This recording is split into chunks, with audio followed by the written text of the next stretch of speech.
Pare de se sabotar. O poder do estoicismo para voltar a ter o controle da sua vida. Você não acordou hoje com vontade de se sabotar. Ninguém acorda. Ninguém escreve isso na agenda. Hoje vou ignorar o que é importante, procrastinar o que me aproxima do que eu quero e reforçar tudo o que me afasta da vida que eu mereço. Mas é isso que a maioria faz todos os dias, sem perceber, sem questionar. A autossabotagem não entra pela porta da frente. Ela se esconde nas decisões que você diz que vai tomar amanhã, nos hábitos que você diz que controla, nas promessas que você repete, mas nunca cumpre. E o mais assustador, ela veste a sua voz, o seu raciocínio, e às vezes até parece lógica. Só que não é. Você diz que vai começar segunda, que está esperando o momento certo, que precisa se sentir pronto. Mas isso não é prudência, isso é medo. Medo de encarar que a única coisa entre a vida que você tem e a vida que você quer é você mesmo. Enquanto isso, a sua mente se acostuma a te enganar. Ela aprende com cada desculpa. Ela grava cada vez que você diz, não consigo, não dá tempo, não estou bem hoje. E quanto mais você repete isso, mais o seu cérebro transforma essa narrativa em identidade, até que você acredita, eu sou assim mesmo. E isso te afasta do controle, do domínio, da autonomia. É aí que o estoicismo entra. Não como filosofia de livros velhos, mas como manual de guerra. Porque controlar a vida não é controlar os eventos, é controlar a forma como você reage a eles. O mundo não vai mudar porque você decidiu melhorar, mas a sua postura diante do mundo pode mudar tudo. Marco Aurélio governava impérios, mas lutava todos os dias com os mesmos monstros que você enfrenta: dúvida, raiva, ansiedade, distração. Epicteto nasceu escravo, mas dizia que a liberdade verdadeira está na mente disciplinada.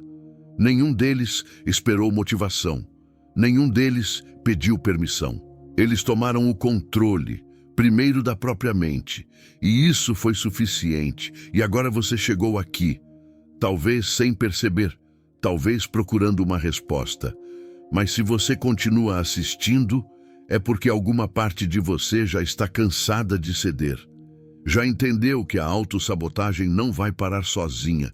Ela precisa ser desmontada, com lógica, com ação, com silêncio, com estratégia. E é isso que esse vídeo vai te entregar. Um novo modo de pensar, de agir, de dominar.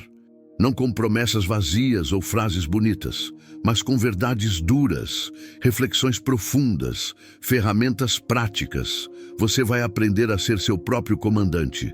Vai descobrir que não existe desculpa que resista à mente treinada e que o controle que você tanto busca nunca saiu de você, só estava adormecido.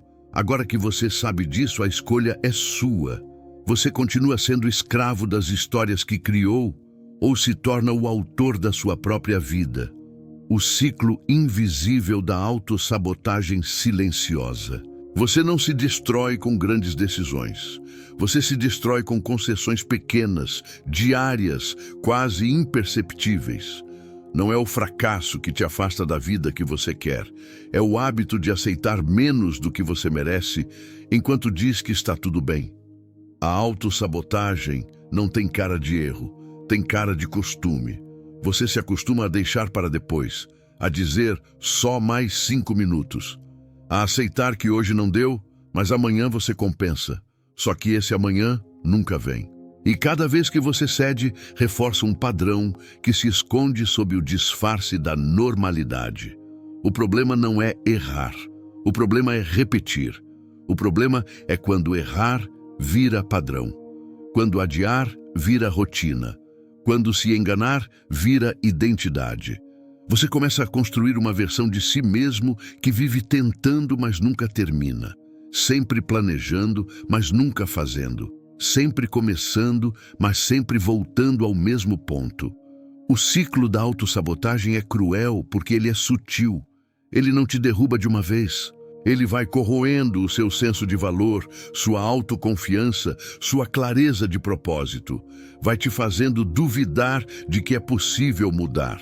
Até que no fim, você passa a acreditar que isso é quem você é. Mas não é. Você não nasceu assim. Você foi treinado, condicionado, programado por experiências, crenças limitantes, pessoas ao seu redor e principalmente por você mesmo. A mente, quando não é comandada, cria atalhos. E esses atalhos quase sempre levam ao mesmo lugar. Zona de conforto, medo disfarçado, promessas vazias. Por isso, o primeiro passo não é tentar mudar tudo de uma vez.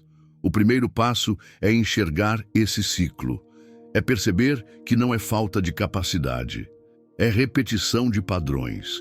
E padrões podem ser quebrados, mas só quando você decide parar de repetir. E como se quebra um padrão? Primeiro, com consciência. Depois, com decisão. E, por fim, com ação. A consciência te mostra o problema. A decisão te afasta dele. E a ação constrói o caminho novo. Sem isso, você só gira em círculos. Evolui por uma semana, cai por 3. E cada queda te afasta ainda mais da versão que você quer ser. É por isso que o próximo capítulo vai te mostrar algo que quase ninguém percebe. Sua mente foi treinada contra você. E enquanto você não entender isso, vai continuar lutando com armas erradas, no campo de batalha errado. Sua mente está treinada contra você. E você nem percebeu. Você acredita que pensa com liberdade, mas na maior parte do tempo, você apenas repete. Repete frases que ouviu, padrões que aprendeu, medos que não são seus. Sua mente é como um espelho sujo. Ela te mostra algo, mas distorcido. E você, acreditando ser real, age com base nisso. Essa é a armadilha. Desde cedo, você foi treinado para reagir. Reagir à aprovação, ao fracasso, à comparação. E cada repetição consolidou um condicionamento. Você não pensa antes de se sabotar. Você apenas executa um script antigo. Um código mental invisível, implantado ao longo dos anos, por experiências, palavras, traumas e expectativas que você nunca parou para revisar. Esse treinamento oculto molda até mesmo as suas metas.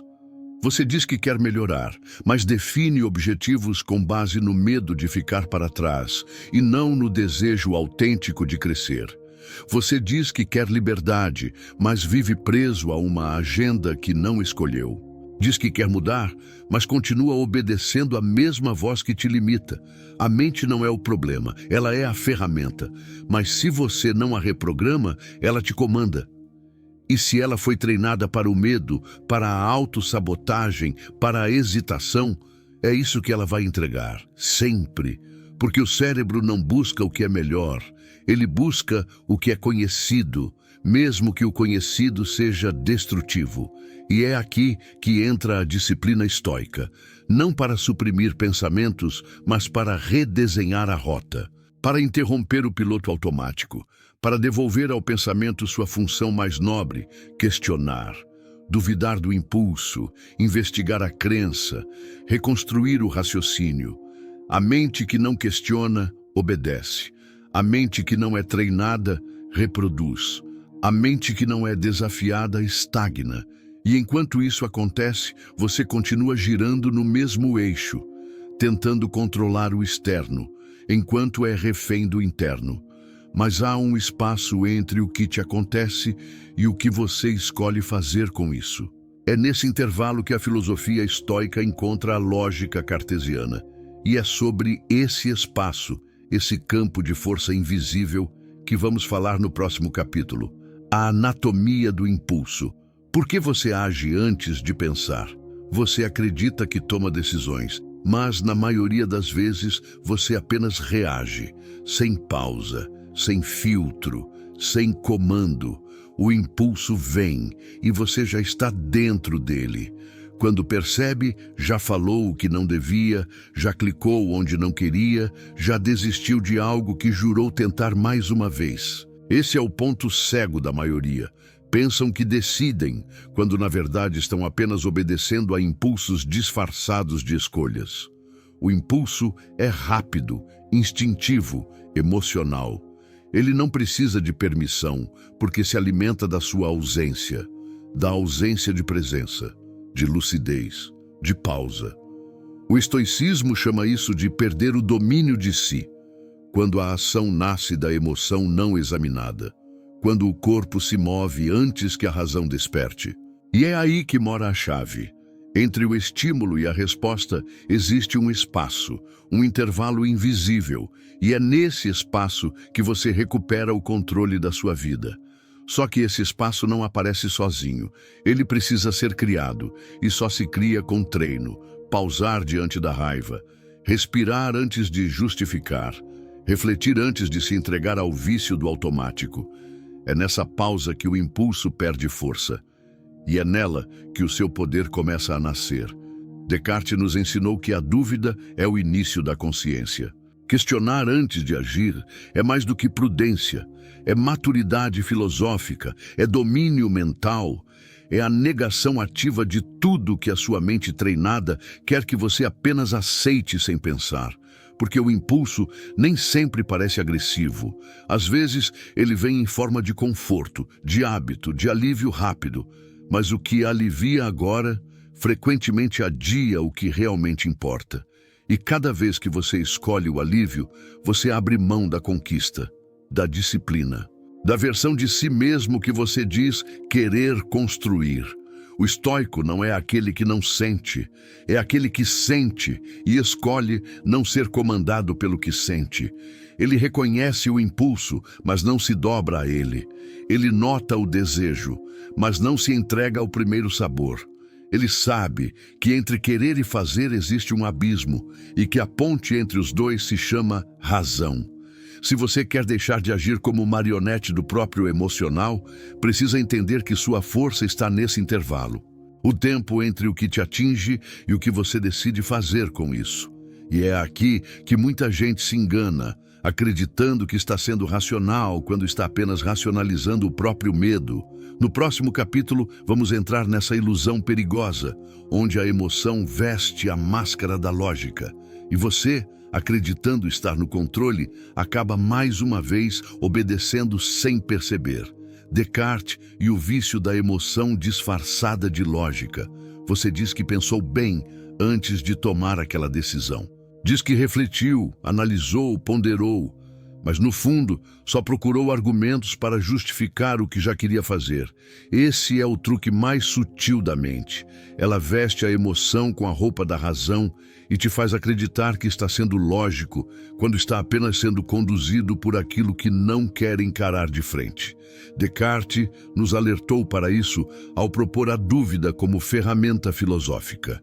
Ele não confiava nem mesmo nas sensações mais óbvias. Não porque duvidava da realidade, mas porque sabia que a mente é engenhosa demais para ser aceita sem exame.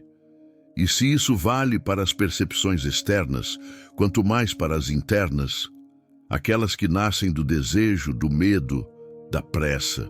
Você já se perguntou quantas vezes tomou decisões lógicas que, na verdade, só serviram para evitar desconforto? Quantas vezes você escolheu caminhos aparentemente racionais, mas que te mantinham exatamente onde estava? Protegido, validado, imóvel. A emoção é ardilosa. Ela aprende a se esconder atrás de explicações que fazem sentido, mas que não fazem verdade. O problema é que a verdade exige incômodo, e o incômodo é tudo o que o emocional tenta evitar. Então, para não encarar a insegurança de sair da zona de conforto, você diz que não é o momento. Para não enfrentar o medo do fracasso, você diz que precisa planejar mais. Para não correr o risco de se frustrar, você diz que é melhor esperar. Só que nenhuma dessas frases nasceu da razão. Todas vieram do medo, usando a voz do raciocínio. A lógica cartesiana exige clareza e distinção. Isso significa não aceitar como verdade nada que esteja nebuloso, sentimental, contaminado por julgamentos imediatos. O pensamento precisa ser filtrado, investigado, confrontado. E se você não faz isso, você apenas racionaliza seus impulsos mais antigos, chamando de estratégia aquilo que é apenas fuga. O estoicismo reforça esse mesmo princípio de outro modo. Para o estoico, não é o mundo que deve mudar para se adequar à sua emoção. É a emoção que precisa ser moldada pela razão. O estoico age com base no que é, não no que sente. Porque o que você sente agora pode te trair, e geralmente trai. Se você quer se libertar de decisões que te aprisionam, precisa aprender a identificar quando está pensando e quando está apenas justificando. Essa diferença muda tudo, porque quando você para de proteger suas emoções com discursos inteligentes, você finalmente começa a pensar de verdade.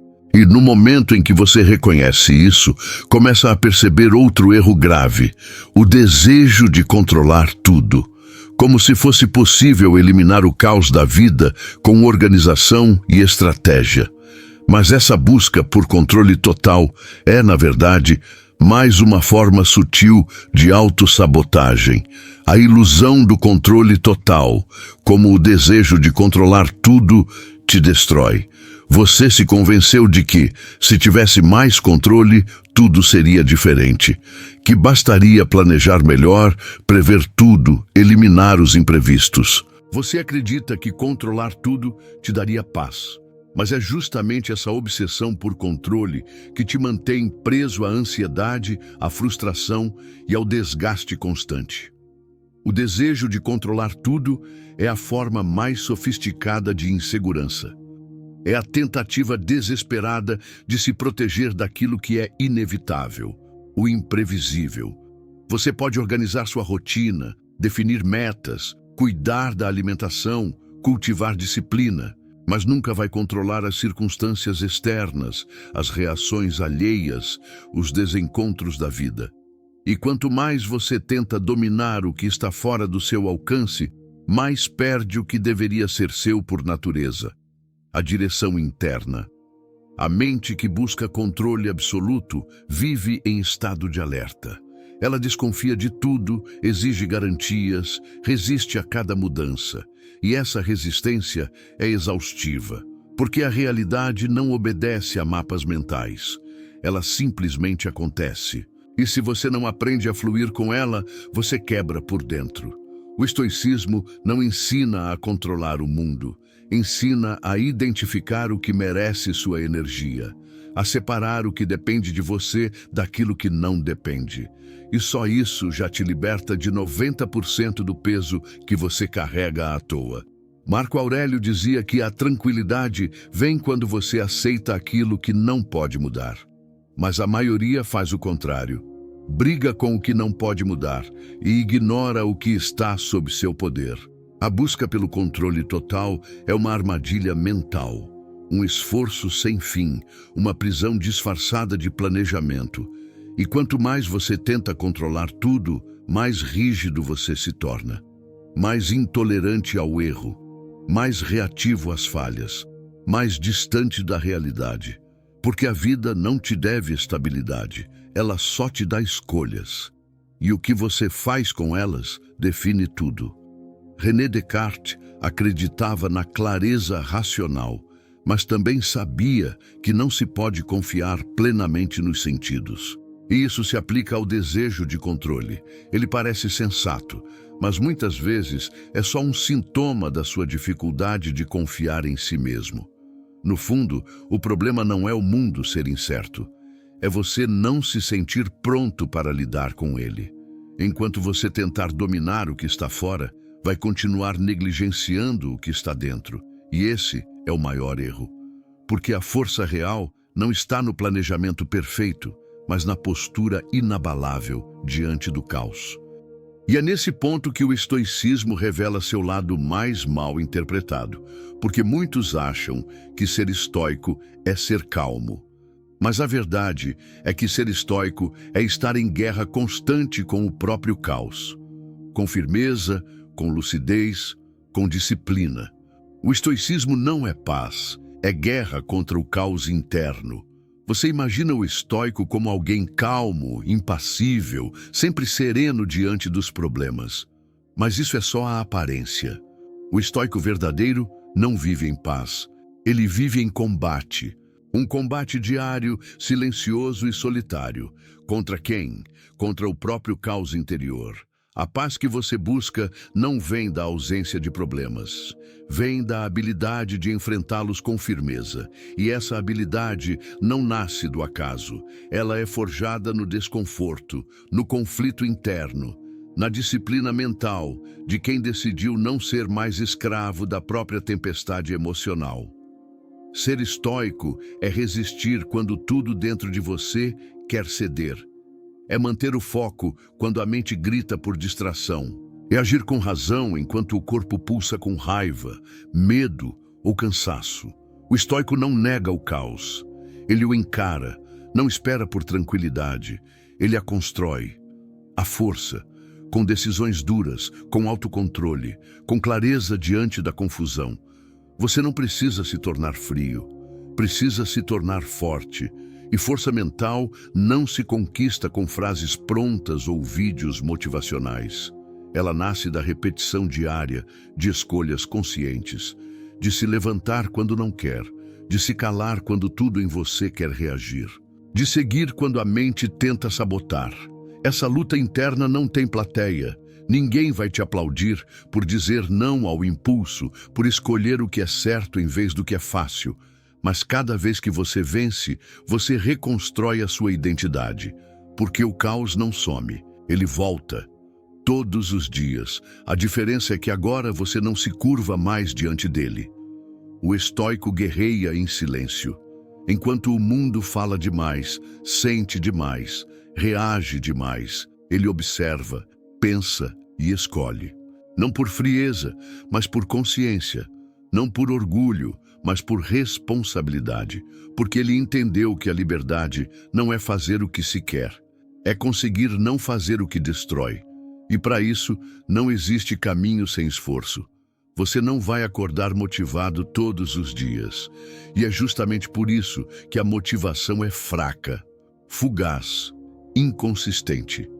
No próximo capítulo, você vai entender por que buscar motivação antes de conquistar disciplina é como tentar colher antes de plantar. O erro de buscar motivação antes de merecer disciplina. Você continua esperando aquele dia em que vai acordar motivado, inspirado, pronto para mudar tudo. Mas esse dia não existe. A motivação é um prêmio, não um ponto de partida. Ela vem depois. Vem como resultado da disciplina, não como combustível para ela. E enquanto você inverter essa ordem, vai continuar parado. A verdade é que ninguém se sente pronto antes de começar. O que existe no início é desconforto, dúvida, resistência. E é aí que a maioria falha. Porque espera que a força venha de fora. Espera um vídeo, uma frase, um momento mágico, mas não vem. Porque o que transforma não é o que te empolga, é o que você repete. Buscar motivação antes de merecer disciplina é como tentar colher sem plantar, tentar avançar sem empurrar, tentar vencer sem ter se preparado para perder. É ingênuo, e é exatamente essa ingenuidade que o estoicismo destrói. Porque o estoico não espera sentir vontade, ele sente o dever. A disciplina é construída na ausência da vontade. É dizer sim à ação quando tudo em você quer parar. É manter o que você decidiu mesmo quando a emoção mudou. E quando isso se repete dia após dia, o cérebro entende. Você não é mais conduzido pelo impulso. Você virou um homem de decisão. René Descartes ensinava que para chegar à verdade era preciso ordenar os pensamentos, partir do mais simples ao mais complexo, com clareza. É o mesmo com hábitos. Você não começa fazendo o máximo. Você começa fazendo o necessário, mas com constância brutal. E essa constância se chama disciplina. E o mais interessante, quando a disciplina se estabelece, a motivação aparece. Ela não vem antes. Ela surge como consequência, surge ao ver progresso.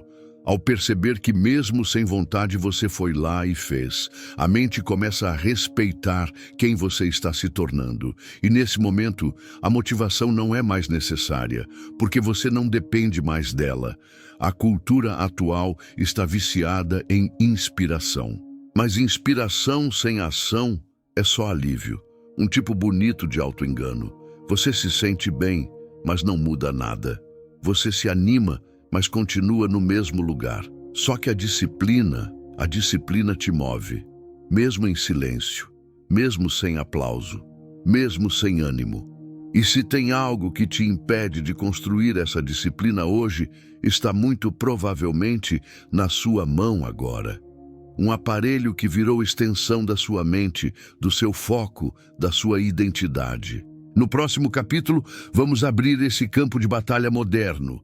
O seu celular, o maior sabotador disfarçado de ferramenta. Seu celular é o novo campo de batalha filosófico. Você não percebe, mas a guerra pela sua mente acontece no bolso. Seu celular não é mais uma ferramenta, é um campo de batalha invisível, onde você perde todos os dias a chance de se concentrar, refletir e agir com clareza. A cada deslize de dedo, você se afasta da sua intenção. A cada notificação, seu foco é interrompido. A cada clique automático, sua vontade se enfraquece. Você diz que vai usar por 5 minutos, mas perde horas. Diz que está estudando, mas se distrai com estímulos irrelevantes. Diz que é só um descanso, mas nunca mais volta ao que importa. E o pior, isso já parece normal, já virou rotina, já virou parte de quem você é. O celular roubou o silêncio, e sem silêncio não há pensamento profundo, não há espaço para questionar, para raciocinar, para decidir com firmeza. René Descartes precisava de silêncio para duvidar do mundo e pensar com clareza. Marco Aurélio escrevia para si mesmo em silêncio, enfrentando o próprio caos antes de enfrentar o império. E você? Começa o dia com a mente ocupada por conteúdos que não escolheu, sentimentos que não são seus e pensamentos que não foram processados. Cada vez que você permite que o celular decida o que você vai ver, você entrega a chave da sua atenção. E a atenção é a porta de entrada do que você se torna. O que você consome molda o que você pensa. O que você pensa molda o que você sente. O que você sente influencia o que você faz. E o que você faz constrói quem você é. O estoicismo ensina a cultivar o domínio interno. Mas como fazer isso quando a sua mente está sempre conectada ao externo? Quando cada segundo livre é preenchido com estímulo, barulho, comparação e distração. Você está em guerra. Só que diferente das antigas batalhas, essa é silenciosa. E os que mais perdem são os que nem percebem que estão lutando. Você não precisa jogar o celular fora, precisa aprender a dominá-lo, a definir limites, a reconquistar momentos de presença, a se proteger da avalanche de inutilidade que ele despeja na sua consciência todos os dias. Porque enquanto você não recuperar sua atenção, não terá força suficiente para assumir o controle da sua identidade. E é disso que se trata o próximo capítulo. Porque identidade não é descoberta, é construção.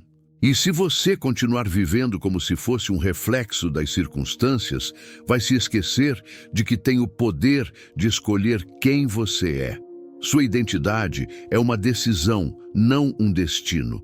Você fala sobre se encontrar, como se sua identidade estivesse escondida em algum lugar, esperando ser descoberta. Mas a verdade é mais dura. Você não se encontra, você se constrói. E enquanto continuar tratando quem você é como algo fixo, imutável, dado, vai repetir os mesmos erros, viver os mesmos padrões e aceitar o mesmo destino. Identidade não é algo que você descobre um dia num momento de clareza. É algo que você molda todos os dias nas suas ações, no que você repete, no que você tolera, no que você permite. e principalmente no que você decide abandonar. Você não é o que sente, não é o que passou, não é o que disseram sobre você. Você é o que você sustenta com consistência, porque tudo que você não reforça, enfraquece, e tudo que você pratica se fortalece. Se você age com disciplina mesmo sem querer, você está se tornando disciplinado. Se você age com coragem mesmo sentindo medo, você está se tornando forte. A identidade nasce da ação, não da intenção. O estoicismo ensina que o caráter é formado por hábitos, não por discursos.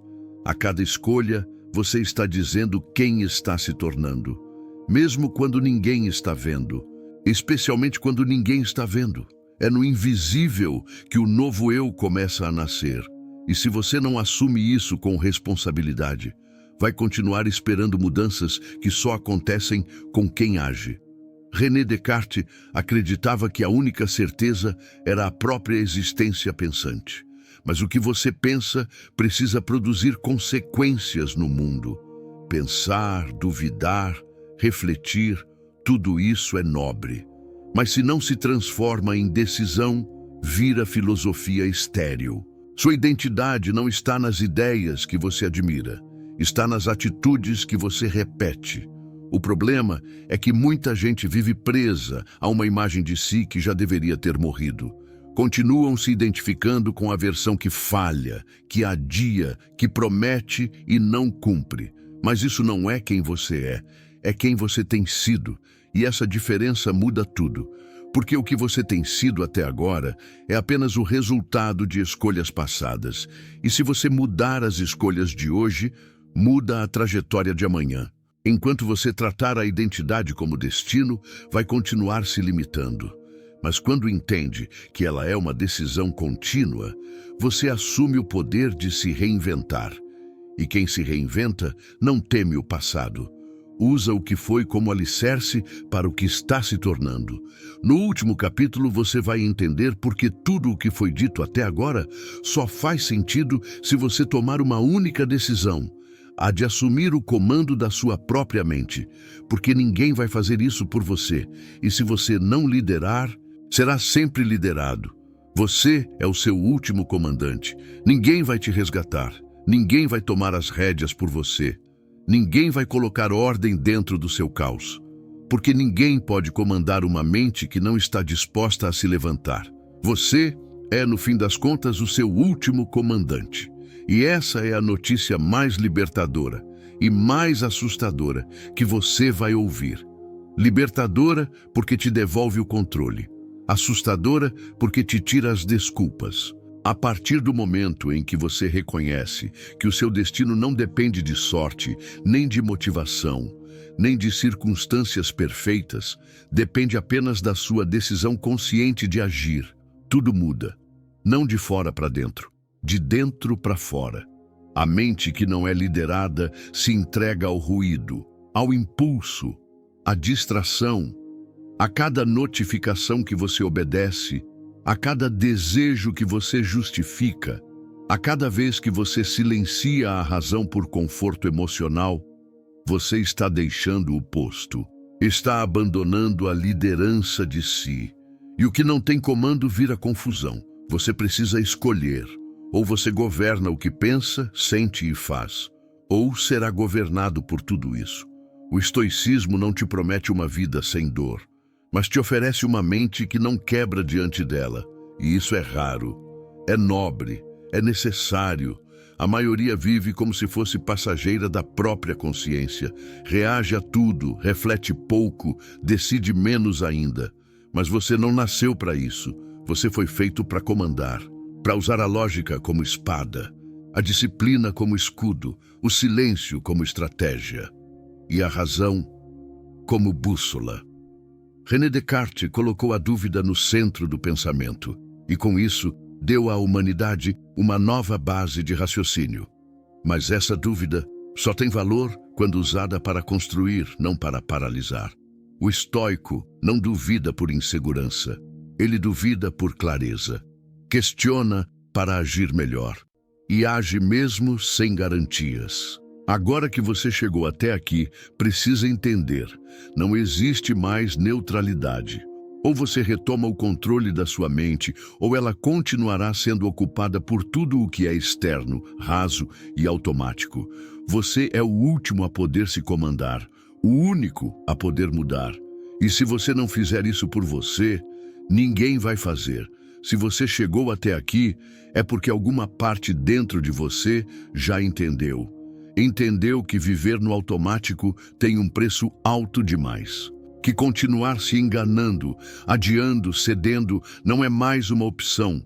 Que a disciplina não é castigo, é liberdade. Que a clareza não é luxo, é necessidade. Tudo o que foi dito até agora não serve para te impressionar, serve para te acordar. Porque você não precisa de mais conteúdo, precisa de comando. E o comando começa quando você para de buscar respostas prontas e começa a agir com firmeza sobre o que já sabe. Você não precisa saber o próximo passo da sua vida inteira. Precisa apenas dar o primeiro com intenção real. Escolher conscientemente sair da condição de vítima, parar de negociar com desculpas, assumir o posto. E se o que você ouviu aqui te provocou, então você está pronto. Não para ouvir mais, mas para viver de outro jeito. O silêncio da dúvida foi substituído pela urgência de agir.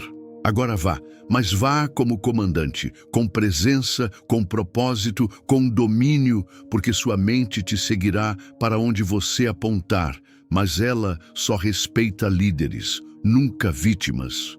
Se esse conteúdo te despertou, comenta agora: eu escolho liderar minha mente. Esse é o seu selo de compromisso. E se você quiser continuar aprendendo a comandar pensamentos, hábitos e decisões com lucidez estoica, já sabe o que fazer. Se inscreve no canal, ativa o sino e compartilha esse vídeo com quem ainda vive como escravo, achando que está no controle. Agora, sai do vídeo e entra em ação.